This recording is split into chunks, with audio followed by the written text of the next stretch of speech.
L'invité du jour, c'est vous, Laurent Nunez, préfet de police de Paris. Bonjour. Bonjour. C'est vous qui avez autorité sur le Stade de France et la sécurisation de cette Coupe de France ce soir. Et vous avez donc pris cette décision hier, interdiction de la manifestation prévue par l'intersyndicale de Seine-Saint-Denis, qui consistait, cette manifestation, ce rassemblement, je le rappelle, à distribuer des tracts rouges, des cartons rouges, des sifflets aux spectateurs aux abords du stade. Pourquoi prendre cette décision précise? Pourquoi interdire de tracter, Laurent Nunez? Alors d'abord, c'est effectivement une déclaration qui vise à remettre, des tracts, donc mais c'est un rassemblement qui est déclaré de 16 heures à 21 heures par des organisations syndicales que vous avez citées, hein. L'UDCGT, 93, FO 93, Solidaires, mais qui vise en fait à remettre des tracts et surtout des sifflets.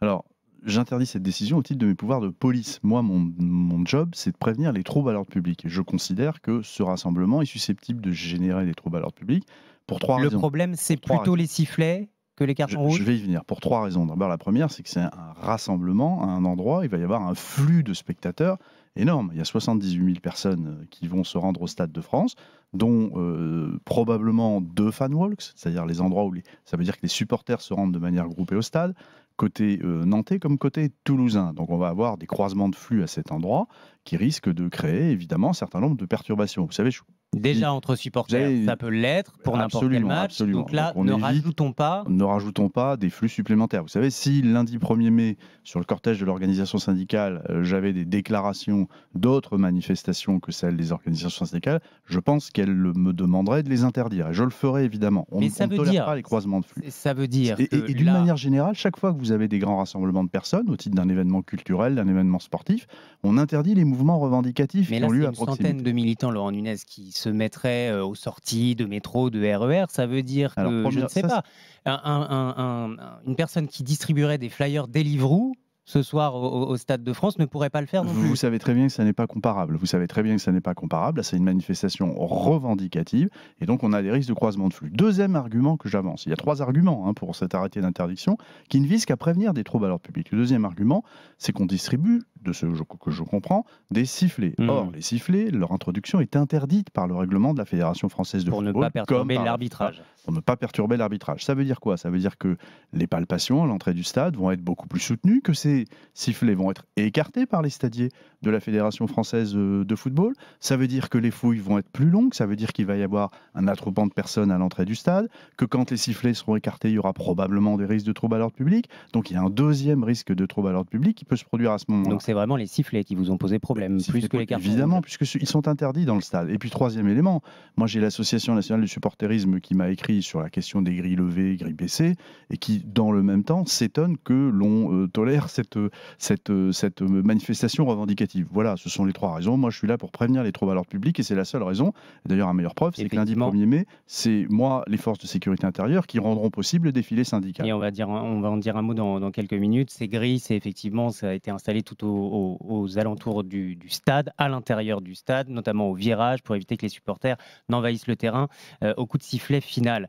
Réponse de l'intersyndicale, c'est une décision scandaleuse, dit Sophie Binet de la CGT. C'est une décision ridicule et grave qui porte atteinte aux libertés publiques, Laurent Nunez. Non, c'est une décision qui vise à prévenir des troubles à l'ordre public. Je pense que Madame Binet ne serait pas contente que nous tolérions d'autres manifestations sur le trajet de l'intersyndicale du 1er mai. Et elle aurait parfaitement raison. Donc c'est une décision qui vise à prévenir les troubles à l'ordre public. Après, Sauf que là, la CGT a les- déposé un référé. Il y a donc un bien sûr, risque que mais votre non, mais décision le juge soit administratif annulée. tranchera. Mais est-ce que moi, mon but, c'est de prévenir des troubles à l'ordre public. Est-ce que vous pensez que cette interdiction empêchera, de ce que j'en comprends à la 49e minute, des gens de manifester leur Je mécontentement? ne suis pas certain. Évidemment non, évidemment non. Vous vous Donc, attendez à la 49e minute à ce qu'il y ait quand même des évidemment, huées, des cartons rouges levés? c'est annoncé. On ne va pas empêcher les gens de rentrer avec des cartons rouges dans le Stade de France. Qu'est-ce que je risque, Évidemment moi, non. si Donc il n'y a je pas si je d'atteinte m'amuse à la avec mon liberté. carton Non mais rouge attendez, à il n'y a moi? pas d'atteinte à la liberté d'expression. Les mots ont un sens. Les mots ont un sens. Il n'y a pas d'atteinte à la liberté d'expression. Il y a cette volonté de prévenir des troubles à l'ordre public. Si je viens avec mon carton rouge à moi au stade et qu'à la 49e, je le brandis, je risque quelque chose, Laurent Nunez? Écoutez, est-ce que vous imaginez une seconde que je vais demander aux stadiers de la Fédération française de football et a fortiori aux forces de l'ordre d'intervenir dans ce genre de situation? Les expressions politiques sont interdites dans les enceintes sportives.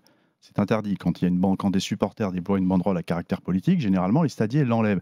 Mais est-ce que vous pensez qu'on va risquer de créer un trouble à l'ordre public en rentrant à ce moment-là dans l'enceinte? Mais là, vous êtes dans l'enceinte. Ce que vous me décrivez, c'est dans l'enceinte. Moi, je veux prévenir des troubles à l'extérieur de l'enceinte et c'est là que les troubles sont les plus graves. Et dans l'enceinte, vous avez pris aussi cette décision. Emmanuel Macron ne descendra pas sur la pelouse pour remettre le trophée. Ça se fera en tribune. Pourquoi, Laurent Nunez ? Pour une raison qui est très simple. D'abord, je me base sur ce que j'ai vu, comme beaucoup de Français, lors de la demi-finale où le club de Nantes était engagé. Il y a eu le match Nantes-Lyon. À la fin du match, les Nantais ont envahi la pelouse. Il y a eu des incidents, il y a eu des dégradations. La Fédération française de football m'a remis un rapport à ce sujet. Il y a eu des affrontements entre des supporters nantais et lyonnais. En tout cas, les Nantais ont cherché les Lyonnais. Vous le redoutez ce soir ? Non, mais vous imaginez le protocole de la Coupe de France qui se passe sur la pelouse, avec le président de la République qui remet le trophée sur la pelouse, avec un envahissement de pelouse. Je serais irresponsable, compte tenu de ce qui s'est passé en demi-finale, avec l'envahissement à Nantes, de ne pas prendre les deux décisions que j'ai prises. La première, c'est de jouer grille levée dans les virages, où il y aura les supporters des deux camps, et évidemment d'imposer que le protocole ait lieu en tribune, remise de la coupe par le président en tribune. Et la cohérence voudrait qu'Emmanuel Macron n'aille pas non plus sur la pelouse saluer les joueurs. Alors on verra. Enfin, il y a un protocole là qui est prévu. Là, vous n'avez pas besoin voilà, vous avez un protocole qui est prévu. Le président des 3F de la Fédération française de football va saluer les joueurs habituellement. Mais juste d'un mot, le 1er mai, c'est donc lundi, 80 000 à 100 000 personnes attendues à Paris, défilé historique. Il y a des éléments à risque, dites-vous, à la préfecture de police de Paris, jusqu'à 2000 personnes dans un esprit vengeur, c'est-à-dire... Non, il y a... D'abord, la c'est les mots que vous utilisez. D'abord, c'est pas les mots que j'utilise. Ce sont des mots qui ont été soi-disant tirés d'une note de renseignement. Moi, je n'ai pas commenté les notes de renseignement. Les 12 dernières intersyndicales se sont très bien passées. Il n'y a pas eu d'incident avec les organisations syndicales. Les cortèges syndicaux se sont bien déroulés. Nous avons des difficultés avec les pré-cortèges et avec les black blocs, avec les individus ultra. Nous en attendons plusieurs milliers. Donc évidemment, ce sera une manifestation difficile.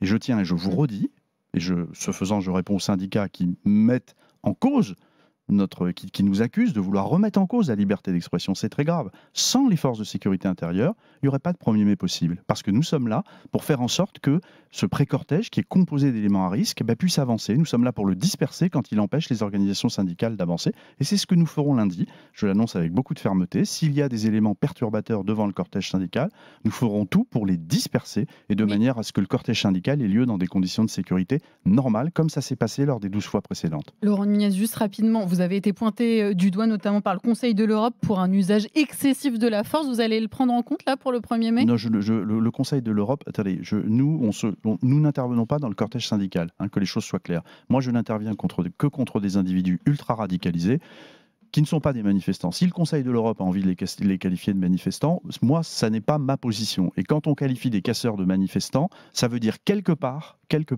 qu'on cautionne une forme de violence dans l'expression revendicative. Et ça, c'est très grave. Ça ne relève pas...